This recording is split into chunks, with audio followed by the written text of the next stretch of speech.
छत्रपती संभाजीनगर शहरातील गरवारे मैदानात बुधवारी सायंकाळी सुरू असलेल्या सामन्यादरम्यान प्रतिभावान अष्टपैलू खेळाडू इम्रान पटेल मैदानातच कोसळला।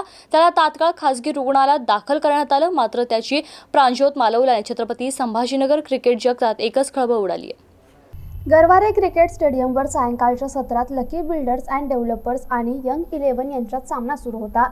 याच सामन्यात यंग 11 संघाकडून प्रशासक जी श्रीकांतही खेळत होते। लकी संघाचा कर्णधार इम्रान पटेल याने सामन्याच्या 6व्या षटकात 2 चौकारही मारले, मात्र षटक संपल्यानंतर इम्रान पटेल याने गळा आणि हात दुखतोय, मी बाहेर जाऊन औषध घेऊन येतो असे पंचांना सांगून आणि खेळाडूंना सांगितले। मनपा प्रशासक जी श्रीकांत यांनीही इम्रान पटेलला आरोग्य महत्त्वाचे आहे, तू आरोग्याची काळजी घे आणि रुग्णालयात तात्काळ जा असा सल्ला दिला।